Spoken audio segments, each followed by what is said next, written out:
Okay, Assalamualaikum warahmatullahi wabarakatuh. Bertemu kembali kita di kelas online kita lah sepanjang PKP ni. Hari ni hari apa? Saya lupa. 15 hari bulan 4. So 15 hari bulan 4 hari Rabu.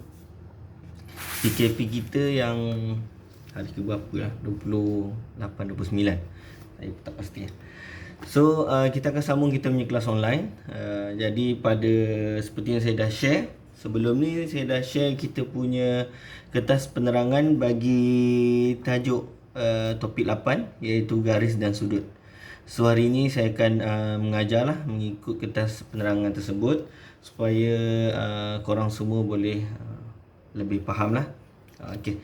So pertama sekali nak tanya, semua sihat? Ada yang sakit-sakit, demam dan sebagainya? So jika ada apa-apa simptom COVID, minta buat saringan di klinik ataupun hospital yang berdekatan. Jadi berkaitan dengan garis dan sudut, so kita akan belajar sudut dan juga garis selari. So objektif bagi kelas ini, kita akan pastikan pelajar memahami konsep sudut dan garis selari lah. So ada beberapa subtopik dalam ni, iaitu pengenalan kepada sudut, pengenalan kepada garis selari dan juga sudut garis selari. So tanpa saya buang masa, saya pun tak boleh buat video terlalu panjang sebab video pengenalan saya yang sebelum ni pun dah makan 1 gig untuk saya upload dalam YouTube untuk sharing sama korang semua. Jadi saya akan cuba buat kelas ni seringkas yang boleh. Tapi insyaAllah semua faham sebab tajuk ni agak simple. Jadi sesiapa yang kumpulan yang sepatut present tajuk ni, korang kena bersyukur lah sebab korang tak perlu present macam biasa kita buat kat kelas. So okay, subtopik yang pertama, pengenalan kepada sudut, ya. So apa itu sudut? Sudut ialah jumlah pusingan yang dibuat oleh satu garis lurus daripada satu posisi ke posisi yang lain. So kalau cerita memang tak faham. So saya kena buat sedikit contoh. So kita boleh tengok dekat sini. Sudutlah jumlah pusingan yang dibuat oleh satu garis lurus daripada satu posisi ke posisi yang lain. So dekat sini kita boleh buat contoh. Ni ambil titik, ni garis yang asal O, ini A, ya. Jadi pusingan yang dibuat oleh garis lurus ini ke satu posisi yang lain, ya. Maknanya dia ada maknanya dia punya main point tu sama, pergerakan satu garis lurus ke garis lurus yang lain. Jadi OA kepada OA1. Ini yang dikatakan sudut. So faham benda ni simple. Masing-masing saya yakin dah pernah belajar dekat sekolah. Tingkatan 1, tingkatan 2, tingkatan 3. So itu adalah sudut.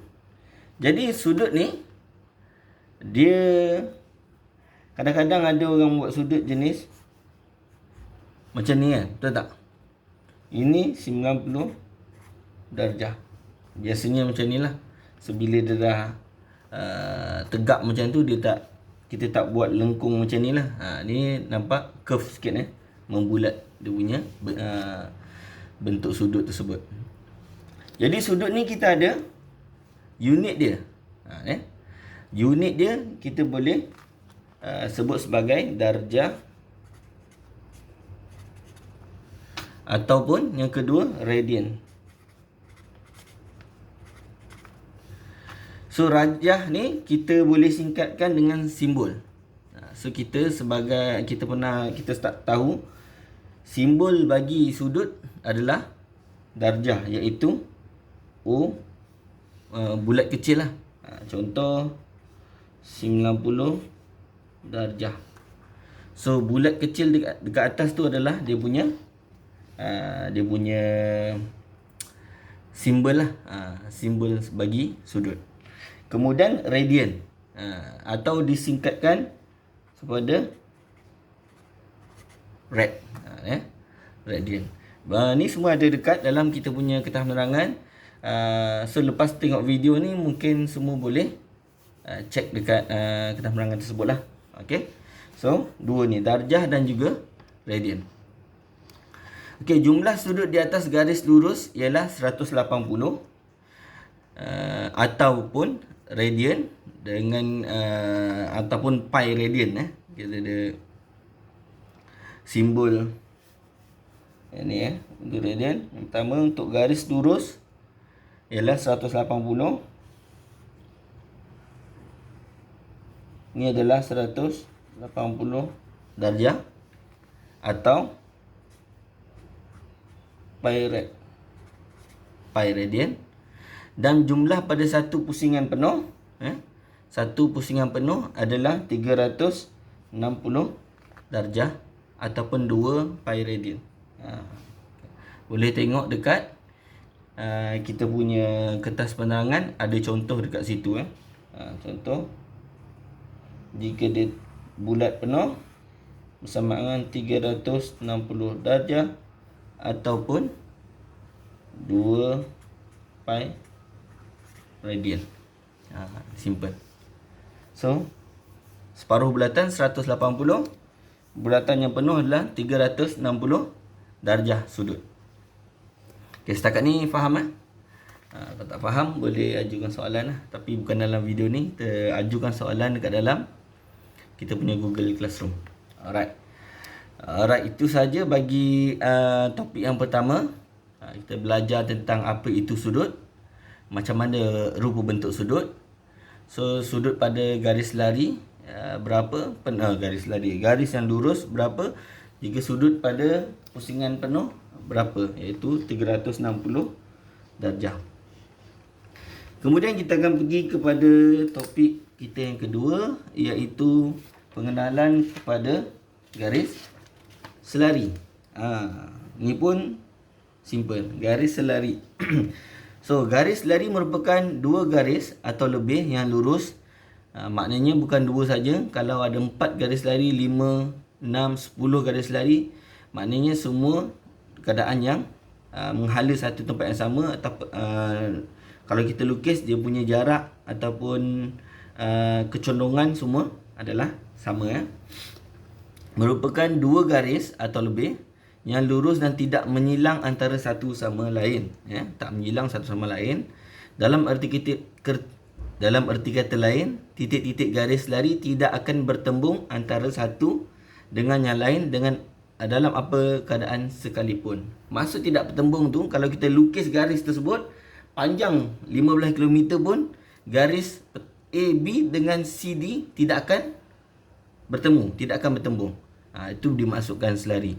Kalau ada 5 garis pun kita lukis sepanjang mana pun, dia tidak akan menyilang antara satu sama lain. Jadi maksud kita dah tahu. Jadi kita nak buat sedikit contoh lah. Alright. Okay. Untuk garis selari ada beberapa banyak posisi lah yang kita akan biasa jumpa. Selalunya garis lari kita menegak je ataupun melintang. Tapi sebenarnya garis lari ni dalam apa jua keadaan sekalipun, kecondongan dan kepanjangan sini, kalau dia dinyatakan garis lari, dia tetap akan garis selari.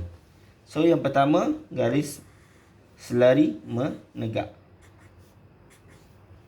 Tengok kalau kita lukis dua garis ni panjang ke atas 15,000 km pun dia tidak akan bersilang ataupun tidak akan bertembung.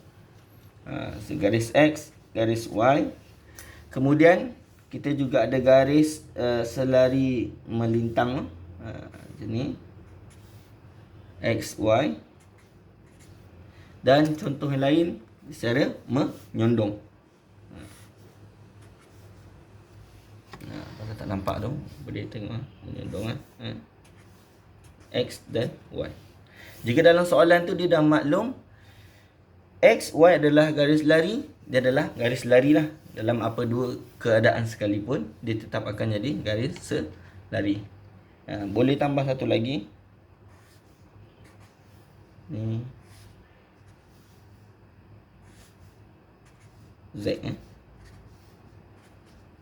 So So, contoh-contoh garis selari.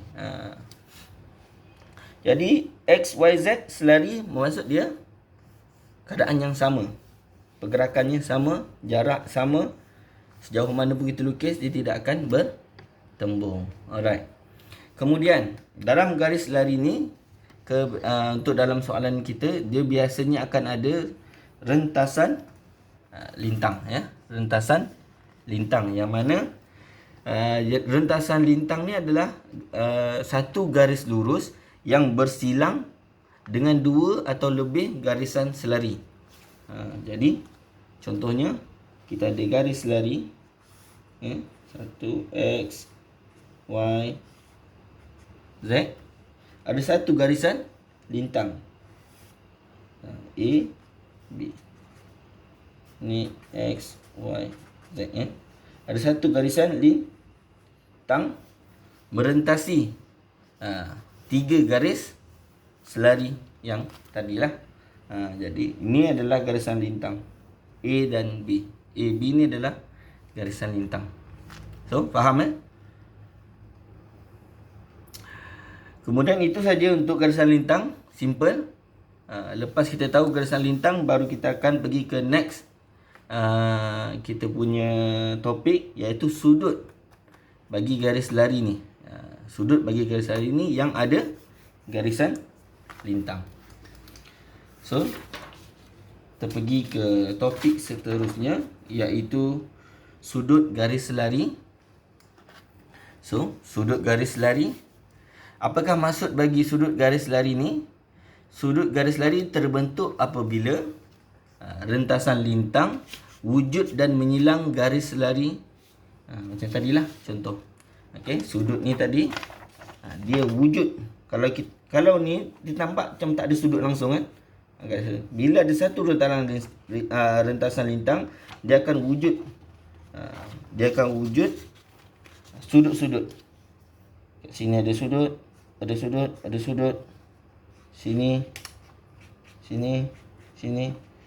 vice versa dengan berhadapan dengan dia ataupun menyilang dengan dia. So kita kat sini dah hasilnya sudut. Okey. So jadi kita boleh tengok contoh contoh rajah 5. Saya akan cuba lukis dia ada panjang sikit sebab banyak. So 2 garis lurus, garisan yang selari R, S, T, U. Dan kita ada satu garisan lintang ataupun rentasan lintang, iaitu Q dan P. PQ. So nampak So macam saya cakap tadi, sudut garis lari ni wujud apabila ada rentasan lintang yang berlaku. Jadi dekat sini kita boleh tengok ada 8 sudut. Kita cuba 1, 2, 3, 4, 5, 6, 7, 8. So, saya codingkan dia punya ni. A, B, kemudian kita ada C. C sebelah ni lah. C, D, E, F, G, H. Alright, daripada sudut-sudut ni, dia akan membentuk beberapa jenis sudut. Okey. Yang pertama, kita ada sudut sepadan. Sudut sepadan ni dia maksudnya sama. Bila ada rentasan lintang, sudut sepadan ni adalah sudut yang sama. Kalau kita tengok kat sini, boleh cek kita punya kertas penerangan. Sudut A dan juga sudut B adalah sudut yang sepadan. So, sama dengan A sama dengan B. Betul A, kita tengok ni, rentasan atas ni, A dan B adalah sudut yang sepadan. Banyak lagi. A, B, CD, G dengan H dan sebagainya. A, B, E, F, C, D dan juga G, H. So sudutnya sama, maknanya dia sepadan. A sama dengan B, C sama dengan D dan sebagainya. Kemudian kita ada sudut selang-seli. Sudut selang-seli ni dia di mana sudut selang-seli adalah yang samalah, selang-seli. Tengok contoh, kita ada B dengan G. Tengok kat sini dia dah berselang. Contoh kat sini saya buat satu lagi contoh yang tak ada tulisan. Selang di sini. Sorry. Di sini dan juga sini dia menyilang. Sini dan sini adalah sama. So B dengan G adalah sudut selang-seli. Contoh B 80, G mesti 80. Sebab dia selang-seli. Dan juga ED, E dan D. So bila selang-seli ni dia selalu bahagian dalam antara dua garisan.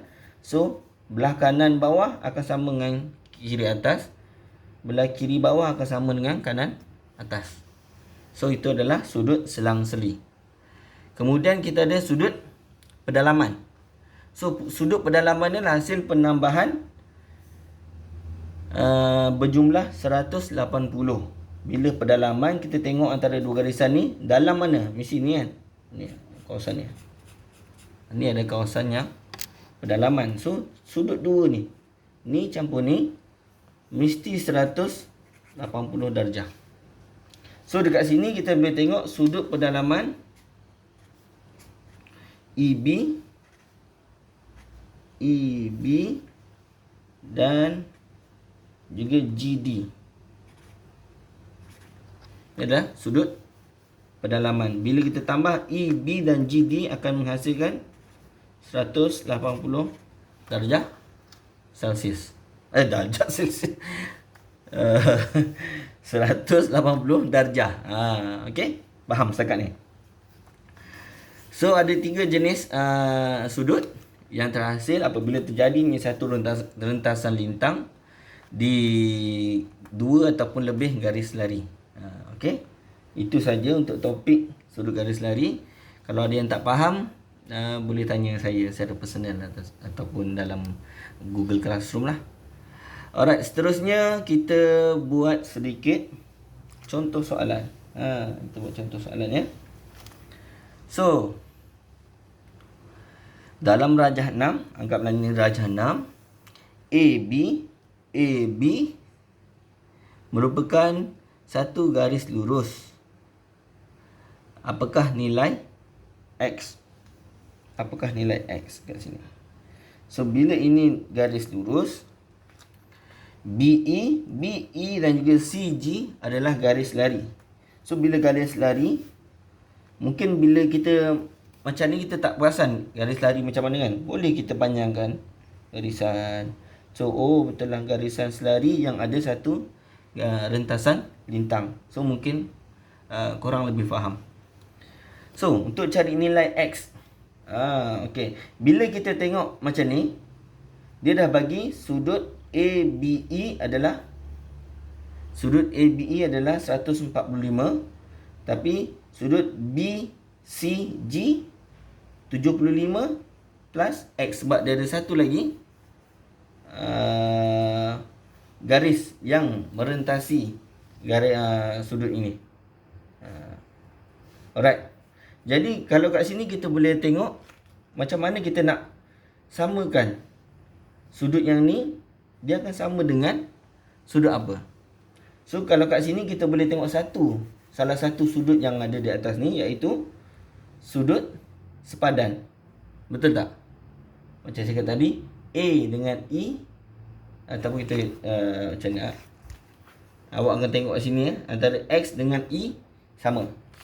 Mana sudut di sini dia sepadan dengan sudut yang besar ni lah, sepatutnya besar ni. Ni X dan 75. So kita boleh buat 145 sama dengan ni, sudut ni sama dengan sudut ni, iaitu 75 tambah X. Betul tak? So 145 sama dengan 75 darjah tambah X darjah. So untuk cari X, so 145, 75 kita bawa ke sini, negatif 75, kita akan dapat berapa? 145 tolak 75, kita akan dapat 70. Dan itulah jawapan bagi X. Simple je. Okey? Soalan yang sangat simple. So saya nak bagi lagi 2-3 contoh soalan. Alright. Kamu kena fahamkan ketiga-tiga jenis sudut ni, baru senang nak buat penyelesaian bagi soalan sudut.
Alright.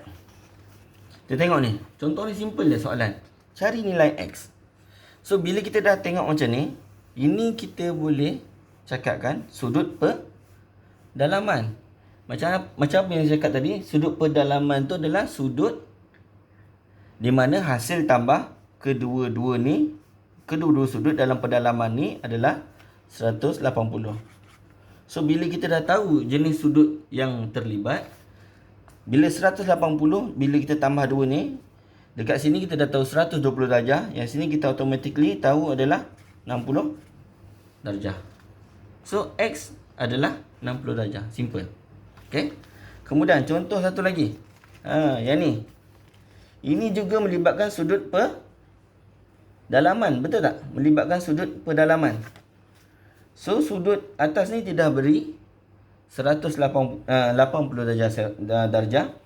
Kat bawah ni, sudut ni ada pecahan 30 darjah dan juga X. So, apakah nilai X? So, kita dah tahu hasil tambah kedua-dua ni adalah 180. So, 80 tambah 30 tambah X akan jadi 180. Betul tak? Betul tak? So, hasil tambah 2 sudut pedalaman akan menghasilkan 180.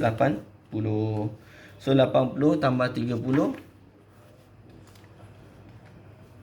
110 tambah X, 180.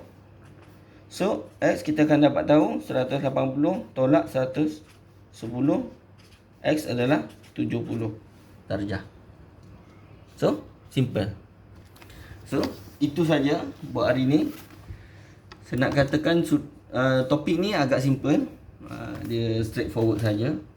Tapi pelajar-pelajar semua kena mahir tentang keadaan 3 sudut tersebutlah. Sudut sepadan, selang-seli dan pedalaman. Kadang-kadang dia bagi satu sudut je dalam satu soalan tersebut.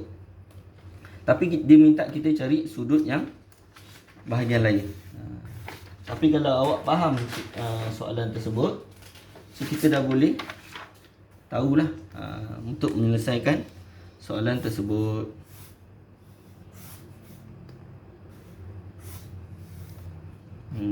Contohlah.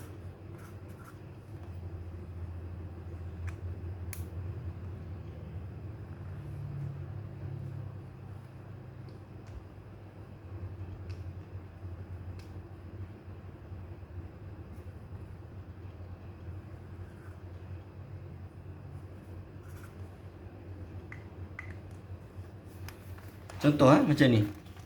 Dia tanya sudut di bahagian bawah ni. Okey. Dia bagi satu clue 70 darjah dekat sini. Bawah ni berapakah nilai sudut Y? Jadi nilai sudut Y ni kita boleh cakap dia adalah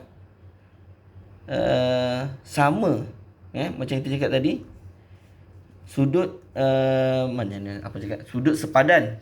Sudut sepadan memang nilainya sama.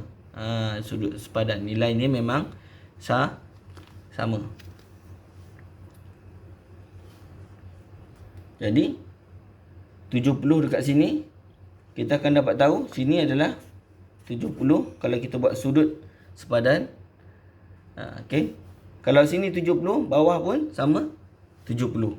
Jadi bila kita tahu konsep jenis sudut, kita boleh dapatlah ini. Sama juga kat sini. Sini 70, sini akan jadi 70. Ni adalah sepadan dengan Y. So Y juga 70. Ataupun kita nak buat konsep kira-kira panjang. Kalau jenis yang tak tahu, dia akan kira sebelah ni berapa, baru tolak dan sebagainya, baru dapat Y. Kalau kita dah tahu ketiga-tiga konsep sudut tadi, bila dia tengok, dia dah tahu dah, oh Y ni sama dengan 70 sebab dia sepadan dengan yang bertentangan dengan sudut yang 70 diberi pada atas garisan tadi. So saya harap semua faham bagi topik kita pada hari ini. So agak panjang kita punya kelas, hampir 25 minit, 26 minit. Untuk sesi yang akan datang, kita akan belajar pada topik yang akan datang. Saya akan buat pada hari, insyaAllah lah, hari minggu depan, hari Ahad ataupun hari Isnin lah, saya akan buat kelas. Jadi untuk latihan-latihan, jika saya dapat buat, saya akan masuk dan terus dalam Google Classroom sebagai ulang kaji kepada semua. Itu sahaja daripada saya. Harap semua faham. Assalamualaikum warahmatullahi wabarakatuh. Teruskan jaga kesihatan yang baik. Duduk rumah, jangan keluar-keluar. Kita doakan yang negara kita akan terus selamat daripada wabak ini. Assalamualaikum warahmatullahi wabarakatuh.